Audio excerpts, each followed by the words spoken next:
1 Samuel அதிகாரம் 19. தாவீதை கொன்று போடும்படிக்கு சவுல் தன் குமாரனாகிய யோனத்தானோடும் தன் ஊழியக்காரர் எல்லாரோடும் பேசினான்.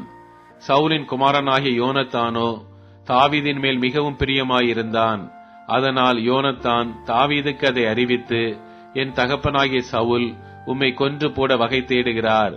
இப்போதும் நாளை காலமே நீர் எச்சரிக்கையாயிருந்து மறைவான இடத்தில் ஒளித்துக் கொண்டிரும். நான் புறப்பட்டு வந்து நீர் வெளியில் இருக்கும் இடத்தில் என் தகப்பன் பக்கத்திலே நின்று உமக்காக என் தகப்பனோட பேசி நடக்கும் காரியத்தை கண்டு உமக்கு அறிவிப்பேன் என்றான். அப்படியே யோனத்தான் தன் தகப்பனாகிய சவுலோடே தாவீதுக்காக நலமாய் பேசி, ராஜா தம்முடைய அடியானாகிய தாவீதுக்கு விரோதமாய் பாவம் செய்யாதிருப்பாராக. அவன் உமக்கு விரோதமாக பாவம் செய்யவில்லை. அவன் செய்கைகள் உமக்கு மெத்த உபயோகமாயிருக்கிறதே. அவன் தன் பிராணனை தன் கையிலே வைத்துக் கொண்டு அந்த பெலீஸ்தனை கொன்றதினாலே கர்த்தர் இஸ்ரவேலுக்கெல்லாம் பெரிய இரட்சிப்பை கட்டளையிட்டதை நீர் கண்டு சந்தோஷப்பட்டீரே. இப்போதும் முகாந்தரம் இல்லாமல் தாவீதை கொல்லுகிறதினால் குற்றமில்லாத இரத்தத்திற்கு விரோதமாக நீர் பாவம் செய்வானேன் என்றான். சவுல் யோனத்தானுடைய சொல்லை கேட்டு அவன் கொலை செய்யப்படுவதில்லை என்று கர்த்தருடைய ஜீவனை கொண்டு ஆணையிட்டான். பின்பு யோனத்தான் தாவீதை அழைத்து அந்த வார்த்தைகளை எல்லாம் அவனுக்கு அறிவித்து அவனை சவுல் அண்டையிலே கூட்டிக் கொண்டு போய்விட்டான். அப்படியே அவன் முன் போலவே அவனுடைய சமூகத்தில் இருந்தான். மறுபடியும் ஒரு யுத்தம் உண்டாயிற்று. அப்பொழுது தாவீது புறப்பட்டு போய் பெலிஸ்தரோட யுத்தம் பண்ணி அவர்களுக்குள் மகா சங்காரம் பண்ணினதினால் அவர்கள் அவனுக்கு முன்பாக முறிந்தோடி போனார்கள். கர்த்தரால் விடப்பட்ட பொல்லாத ஆவி சவுலின் மேல் வந்தது. அவன் தன் வீட்டில் உட்கார்ந்து தன் ஈட்டியை கையிலே பிடித்துக் கொண்டிருந்தான். தாவீது தன் கையினாலே சுரமண்டலம் வாசித்தான். அப்பொழுது சவுல் தாவீதை ஈட்டியினாலே சுவரோடே சேர்த்து உருவ குத்தி போட பார்த்தான். ஆனாலும் இவன் சவுலுக்கு விலகினதினாலே அவன் எறிந்த ஈட்டி சுவரிலே பட்டது. தாவீதோ அன்று ராத்திரி ஓடிப்போய் தன்னை தப்புவித்துக் கொண்டான். தாவீதை காவல் பண்ணி மறுநாள் காலமே அவனை கொன்று போடும்படிக்கு சவுல் அவன் வீட்டிற்கு சேவகரை அனுப்பினான். இதை தாவீதுக்கு அவன் மனைவியாகி மீகாள் அறிவித்து, நீர் இன்று ராத்திரியில் உம்முடைய பிராணனை தப்புவித்துக் கொள்ளாவிட்டால் நாளைக்கு நீர் கொன்று போடப்படுவீர் என்று சொல்லி மீகாள் தாவீதை ஜன்னல் வழியாய் இறக்கிவிட்டாள். அவன் தப்பி ஓடிப்போனான்.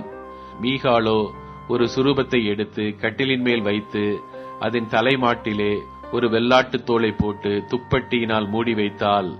தாவீதை கொண்டு வர சவுல் சேவகரை அனுப்பின போது அவர் வியாதியாய் இருக்கிறார் என்றால், அப்பொழுது தாவீதை பார்க்கிறதற்கு சவுல் சேவகரை அனுப்பி அவனை கொன்று போடும்படிக்கு கட்டிலோடு அவனை என்னிடத்திற்கு எடுத்துக்கொண்டு வாருங்கள் என்றான்.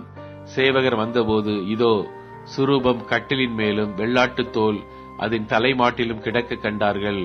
அப்பொழுது சவுல், நீ இப்படி என்னை ஏய்த்து என் பகைஞனை தப்பவிட்டு அனுப்பினது என்ன என்று மீகாள் இடத்தில் கேட்டான். மீகாள் சவுலை நோக்கி, என்னை போகவிடு, நான் உன்னை ஏன் கொல்ல வேண்டும் என்று அவர் என்னிடத்தில் சொன்னார் என்றாள். தாவீது தப்பி ராமாவில் இருந்த சாமுவேல் இடத்திற்கு போய் சவுல் தனக்கு செய்தது எல்லாவற்றையும் அவனுக்கு அறிவித்தான். பின்பு அவனும் சாமுவேலும் போய் நாயோதிலே தங்கியிருந்தார்கள். தாவீது ராமாவுக்கு அடுத்த நாயோதிலே இருக்கிறான் என்று சவுலுக்கு அறிவிக்கப்பட்டது. அப்பொழுது சவுல் தாவீதை கொண்டு வர சேவகரை அனுப்பினான். அவர்கள் தீர்க்க தரிசனம் சொல்லுகிற தீர்க்க தரிசிகளின் கூட்டத்தையும் சாமுவேல் அவர்களின் தலைவனாக நிற்கிறதையும் கண்டார்கள். அப்பொழுது சவுலுடைய சேவகரின் மேல் தேவனுடைய ஆவி இறங்கினதினால் அவர்களும் தீர்க்க தரிசனம் சொன்னார்கள். இது சவுலுக்கு அறிவிக்கப்பட்ட போது அவன் வேறே சேவகரை அனுப்பினான். அவர்களும் தீர்க்க தரிசனம் சொன்னார்கள். 3ஆம் தரமும் சவுல் சேவகரை அனுப்பினான். அவர்களும் தீர்க்க தரிசனம் சொன்னார்கள். அப்பொழுது அவனும் ராமாவுக்கு போய் சேக்குவில் இருக்கிற பெரிய கிணற்றண்டையிலே வந்து சாமுவேலும் தாவீதும் எங்கே என்று கேட்டான். அதோ ராமாவுக்கு அடுத்த நாயோதிலே இருக்கிறார்கள் என்று சொல்லப்பட்டது. அப்பொழுது ராமாவுக்கு அடுத்த நாயோத்திற்கு போனான். அவன் மேலும் தேவனுடைய ஆவி இறங்கினதினால் அவன் ராமாவுக்கு அடுத்த நாயோதிலே சேரு மட்டும் தீர்க்க தரிசனம் சொல்லிக்கொண்டே நடந்து வந்து தானும் தன் வஸ்திரங்களை கலற்றி போட்டு சாமுவேலுக்கு முன்பாக தீர்க்க தரிசனம் சொல்லி அன்று பகல் முழுவதும் ரா முழுவதும் வஸ்திரம் இல்லாமல் விழுந்து கிடந்தான். ஆகையினாலே சவுலும் தீர்க்க தரிசிகளில் ஒருவனோ என்பார்கள்.